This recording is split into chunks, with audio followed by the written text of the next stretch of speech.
Hey folks, speaking from Car Justify. Today we're diving into the world of MAF sensors and the problems they can cause if not addressed quickly. Let's get started. Now we're talking rough idling, terrible gas mileage, even stalling out at the worst possible time. You don't want that, trust me. So stick around and I'll give you the lowdown on 6 massive MAF sensor problems that could be destroying your car, and more importantly, how to fix them fast. Now the most common problem you'll see with these MAF sensors is they get dirty. See, this little sensor sits right in the airflow going into your engine, measuring how much air is coming in so the computer can mix the right amount of fuel. But over time, it gets coated with all sorts of gunk, dirt, oil, bugs, you name it, and that throws the whole reading off. It's like trying to read a dirty speedometer. You just can't get an accurate measurement. So, what happens when your MAF sensor's dirty?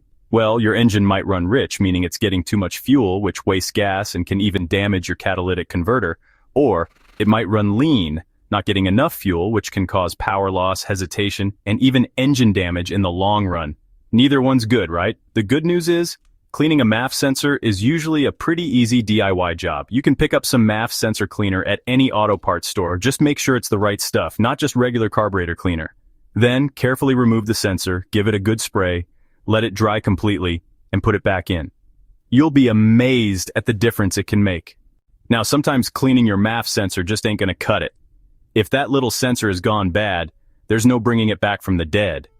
Could be a bad electrical connection, a busted wire inside, who knows? Point is, it's sending the wrong signals to your car's computer, and that's going to cause all sorts of havoc. You might notice your engine idling rough, like it's about to stall out at every stoplight. Or maybe your check engine light pops on, and when you plug in that code reader, bam, MAF sensor code staring you right in the face. You might even experience some hesitation when you try to accelerate, like your car's taking a nap instead of getting up and going. If you're dealing with a faulty MAF sensor, the only real fix is to replace it. Now, depending on your car, these things can be a little pricey, but trust me, it's cheaper than ignoring the problem and letting it cause more damage down the line. Plus, a new MAF sensor can actually improve your gas mileage and performance, so it's a win-win.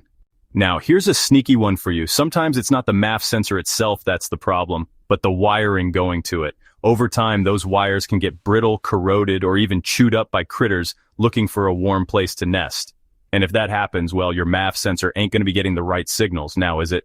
You'll see a lot of the same symptoms as a dirty or faulty MAF sensor: rough idling, poor fuel economy, maybe even some stalling. But here's the thing, you could clean that sensor till you're blue in the face, and it ain't gonna make a lick of difference if the wiring's shot. So, what do? Well, you gotta check those wires, every inch of them. Look for any cracks, breaks, or corrosion. If you find any damage, you'll need to repair or replace the wiring harness. It's not always the easiest job, but it's definitely cheaper than replacing the whole MAF sensor if you don't have to. Chapter 4. Vacuum leaks can really throw your MAF sensor for a loop. Now, your engine's intake system is like a big straw, sucking in air to help burn that fuel.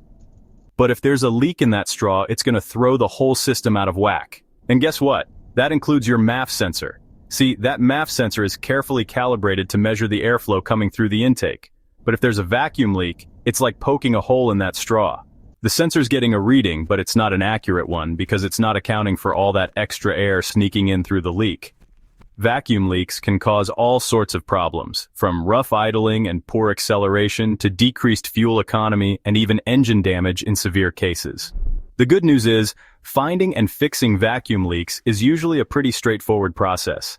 You can use a can of carburetor cleaner to spray around the intake manifold and vacuum hoses while the engine's running. If you hear the engine speed change, you've found your leak. Chapter 5. Incorrect MAF sensor installation is a rookie mistake. Now, this one might seem obvious, but you'd be surprised how many people mess up their MAF sensor just by installing it wrong. Remember, this little sensor is pretty sensitive, and if it's not in there just right, it's not going to work right. One common mistake is installing the sensor backwards. Yeah, you heard that right, backwards. These things are directional, and if you put it in the wrong way, it's going to give you all sorts of wacky readings. Another common mistake is not getting the sensor properly seated in the air intake tube. If there's even a tiny gap, it can throw off the airflow readings and cause problems. The good news is, avoiding these mistakes is easy. Just pay attention. When you're installing a new MAF sensor, make sure you line up the arrows or markings on the sensor with the ones on the air intake tube. And once you've got it in, give it a good wiggle to make sure it's seated properly.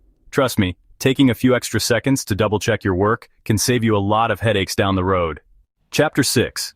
Aftermarket air filters are not always an upgrade. Now, I'm all for upgrading your car's performance, but sometimes those aftermarket parts can cause more harm than good.